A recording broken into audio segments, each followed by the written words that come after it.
Take two.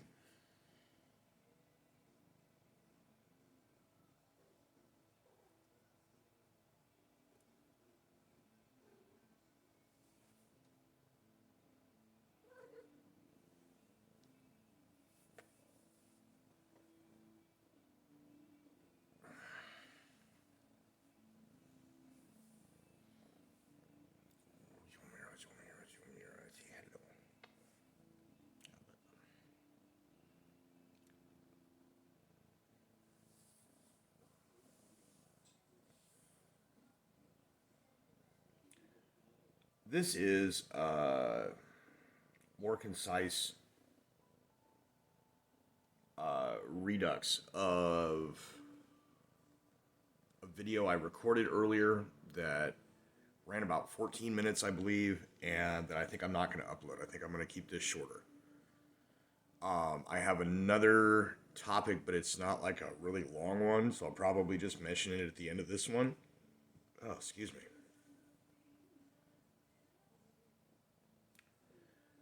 The first thing, though, that I'm going to do differently but similarly is Chris Rock and Will Smith.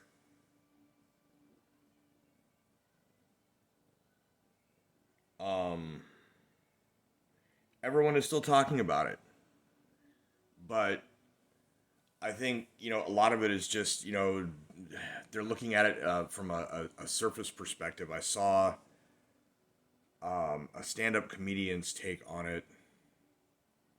I think his name is David Lucas, if I recall.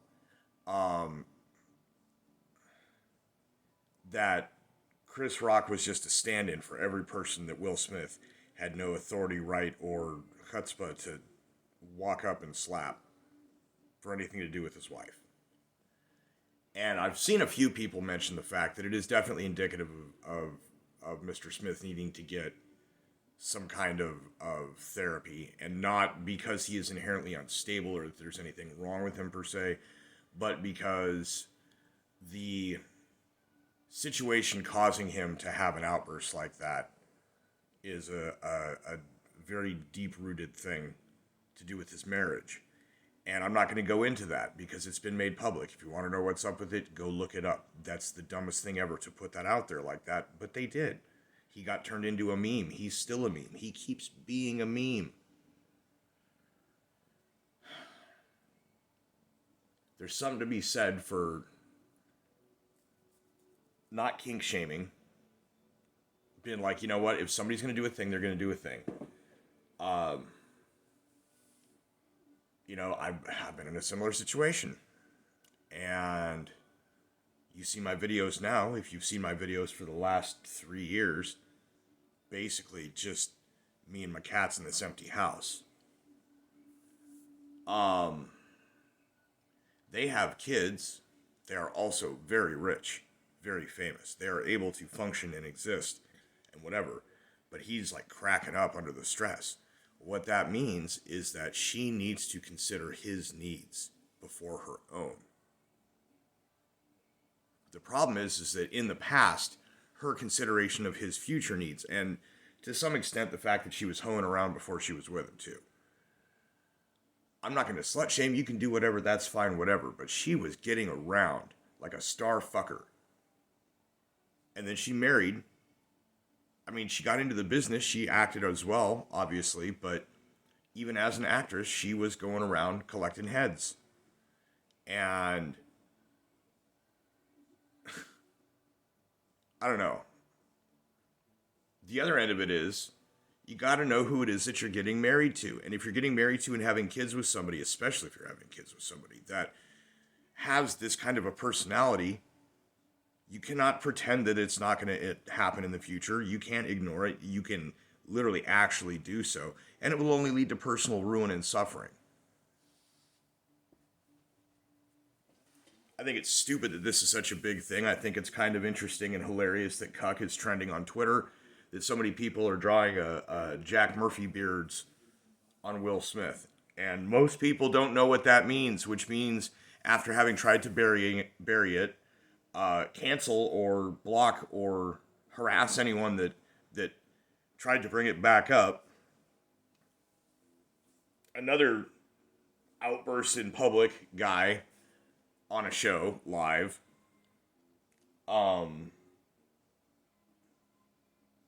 Made his situation all the more well known than it was before, even though he claims that's not where he's at now.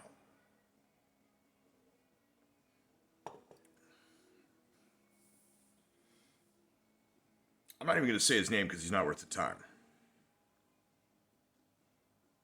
So I think I basically covered it a little more succinctly than in the previous video, because I got 14 minutes getting to that point. So it's like I'm kind of rehashing a little shorter. There's other stuff going on to be concerned about. And I mean, at the same time, though, this is representative of, as a metaphor, I suppose, for a lot of what's going on. There's a lot of pressure under the surface for a lot of people. There's a lot of crap going on. The point that I ended the last video with was that the world has moved on. It is moving on as we speak.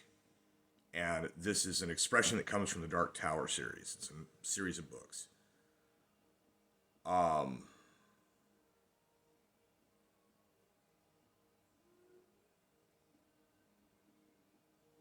Yeah.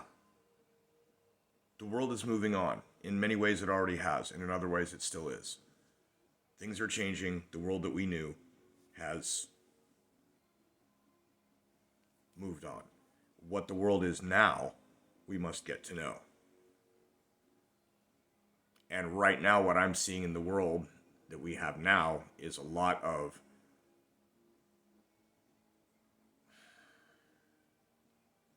undiagnosed or otherwise untreated mental illness in a lot of people. And, being aware of it goes so far. In some cases, there's finding ways to do exercises, mental or physical or whatever, that can put you in a better place or help you, mend traumas by kind of smoothing out the twists and bends and tears and thing in your psyche, in your I don't know what it is there's something in your spirit, in your soul, that just gets messed up with certain traumas. It's like crinkling foil, and with certain therapies you can flatten it back out. You can mend things. And certain traumas are permanent. There are a lot of people that are not acting with the slightest concern for how their behavior, their attitude, their beliefs impact or affect others in the long term, or themselves, or how that will affect themselves or their offspring in the long term. And, there's been a lot said for staying in the now or whatever. I think people do not understand what that means. A lot of unenlightened people trying to grasp this concept, which is an enlightenment concept. In the now is the thing that the Buddha talked about. And it is not living for the moment. That is attachment. That is worldly desire in the moment. Being in the now is recognizing that you are neither in the future nor in the past, but in the present. And whatever you're doing is what matters. But that there is a history and that there are consequences. That's why there are such concepts as dharma and karma. You're not just doing whatever thing. There are consequences. There are things that you have been doing that you should continue doing. There are things that maybe you have been doing that you should work on not doing, or changing or moving away from. This is what being in the now is being aware of where you are in your progress. Not what you're doing and what matters in that moment related to what you're doing. That's called hyperfocus. That is not being in the now, being truly in the moment, in the way that is intended. So, with that out of the way, something interesting I learned today that I did not know. Both Taylor Hawkins and Scott Hall, aka Razor Ramon, hey yo, shared something very interesting. Hall died, what, a week ago? Week and a half, I think. Taylor died on Friday. For those who don't know, Scott Hall was a very famous professional wrestler in the late 80s throughout the 90s.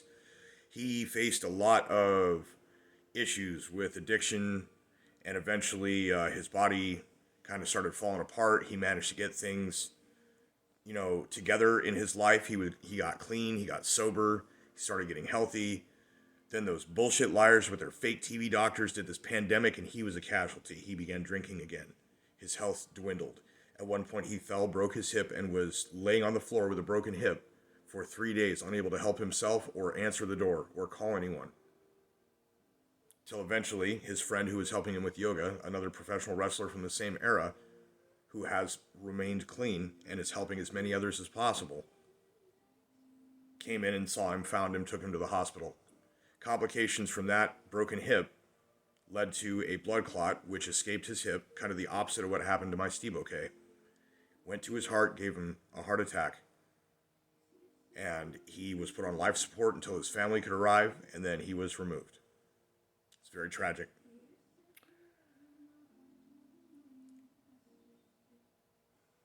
Taylor Hawkins was the drummer for Foo Fighters. Foo Fighters is a band fronted by Dave Grohl, who was the drummer for Nirvana. As a drummer, as well as the frontman, Dave kind of had an affinity for who his drummer would be. He met this guy named Taylor, who used to play for Alanis Morissette, one of the best drummers in the world, very young kid, excited, energetic, full of life. And they became best friends. They wrote songs together. They just were buds.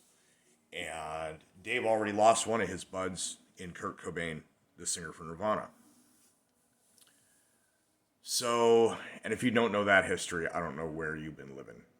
Even people under a rock know about Nirvana. So,